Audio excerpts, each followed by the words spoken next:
आज का वचन, पहला पाठ संत पेतरुस का दूसरा पत्र, अध्याय 3 पद संख्या 12 से 15, 17 से 18। और उत्सुकता से ईश्वर के दिन की प्रतीक्षा करें। उस दिन आकाश जलकर विलीन हो जाएगा और मूल तत्व ताप के कारण पिघल जाएंगे। हम उसकी प्रतिज्ञा के आधार पर एक नए आकाश तथा एक नई पृथ्वी की प्रतीक्षा करते हैं, जहां धार्मिकता निवास करेगी। इसलिए प्यारे भाइयों, इन बातों की प्रतीक्षा करते हुए इस प्रकार प्रयत्न करते रहें कि आप लोग प्रभु की दृष्टि में निष्कलंक, निर्दोष तथा उसके अनुकूल हों। यदि प्रभु अपनी सहनशीलता के कारण देर करते हैं, तो इसे अपनी मुक्ति में सहायक समझें, जैसा कि हमारे भाई पौलुस ने अपने को प्रदत्त प्रज्ञा के अनुसार आपको लिखा। प्रिय भाइयों, मैंने आप लोगों को पहले से ही सचेत किया है। आप सावधान रहें, कहीं ऐसा न हो कि आप उन दुष्टों के बहकावे में आकर विचलित हो जाएं।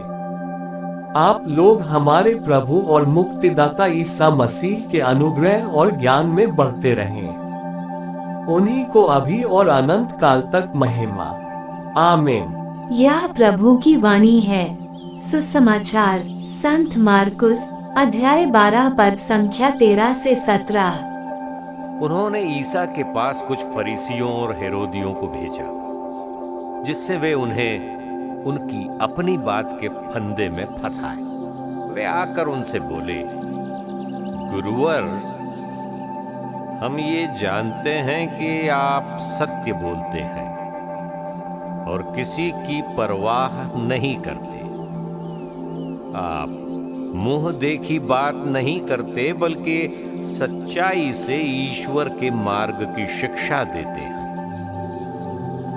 कैसर को कर देना उचित है या नहीं, हम दें या नहीं दें?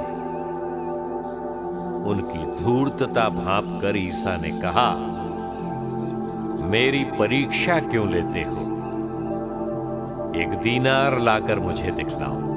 वे 1 दीनार लाए और ईसा ने उनसे पूछा, ये किसका चेहरा और किसका लेख है? उन्होंने उत्तर दिया, कैसर का।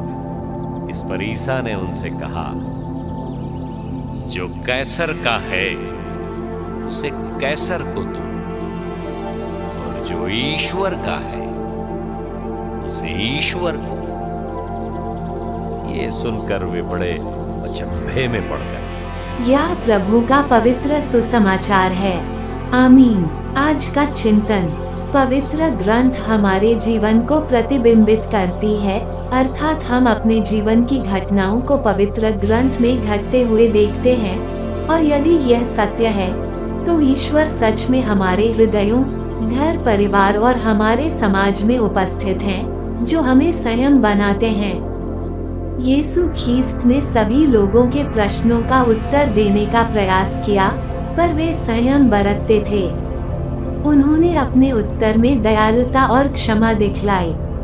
फरीसियों के प्रश्नों पर वे कतई उतावले नहीं हुए, वरन बड़े ही समझदारी के साथ उन्हें उनकी वास्तविकता का ज्ञान देते हैं। इसलिए संत पेतरुस भी कलीसिया को विवेक में बढ़ने की सलाह देते हुए कहते हैं, आप लोग सावधान रहे, कहीं ऐसा न हो आप उन दुष्टों के बहकावे में आकर विचलित हो जाए। आप लोग प्रभु ईसा मसीह के अनुग्रह और ज्ञान में बढ़ते रहें। आज हम अपने विचारों को नियंत्रित करें। आमीन।